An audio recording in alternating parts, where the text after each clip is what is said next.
যাত্রাবাড়িতে বিদ্যুৎ স্পৃষ্ট হয়ে মিস্ত্রির মৃত্যু। কুষ্টিয়া বাস উল্টে 2 নারী যাত্রী নিহত। এতক্ষণ শুনছিলেন সংবাদ শিরোনাম, এখন শুনবেন বিস্তারিত। রাজধানীর যাত্রাবাড়িতে বিদ্যুৎ স্পৃষ্ট হয়ে কাউসার আহমেদ নামের এক ওয়েল্ডিং মিস্ত্রির মৃত্যু হয়েছে। কাউসার চাঁদপুর জেলার ফরিদগঞ্জ উপজেলায় ইব্রাহিম মিয়ার ছেলে। বর্তমানে তারা কয়েক ভাই মিলে যাত্রাবাড়ির কাউন্সিল এলাকায় একটি ভাড়া বাসায় পাশাপাশি গ্যারেজের কাজ করতেন। জানা গেছে, কাউন্সিল বাস স্ট্যান্ড এলাকায় একটি গাড়ির ওয়ার্কশপে কাজ করার সময় বিদ্যুৎ স্পৃষ্ট হন তিনি।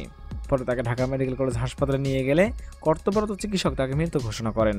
নিহতের বড় ভাই মহিউদ্দিন ঘটনার সত্যতা নিশ্চিত করেছেন। কুষ্টিয়ায় বাস উল্টে 2 নারী যাত্রী নিহত হয়েছেন। এতে আহত হয়েছেন বেশ কয়েকজন। হতাহতরা ওই বাসের যাত্রী, তাদের নাম ঠিকানা এখনও জানা যায়নি। সোমবার 12টার দিকে কুষ্টিয়া সদরের মঙ্গলবাড়িয়া বাজার এলাকায় কুষ্টিয়া ত্রিমুখী সড়কে দুর্ঘটনাটি ঘটে। কুষ্টিয়া সদর থানার ভারপ্রাপ্ত কর্মকর্তা দেলোয়ার হোসেন খান জানান, দুপুরে মঙ্গলবাড়িয়া বাজারের কাছে কুষ্টিয়া থেকে দৌলতপুরগামী একটি বাস নিয়ন্ত্রণ হারিয়ে রাস্তার উপর উল্টে যায়। এতে ঘটনাস্থলে বাসের 2 যাত্রী নিহত হন। এ সময় আহত হয়েছেন বেশ কয়েকজন। খবর পেয়ে পুলিশ গিয়ে আহতদের উদ্ধার করে কুষ্টিয়া জেনারেল হাসপাতালে ভর্তি করে। এদিকে মরদেহ দুটি উদ্ধার করা হয়েছে।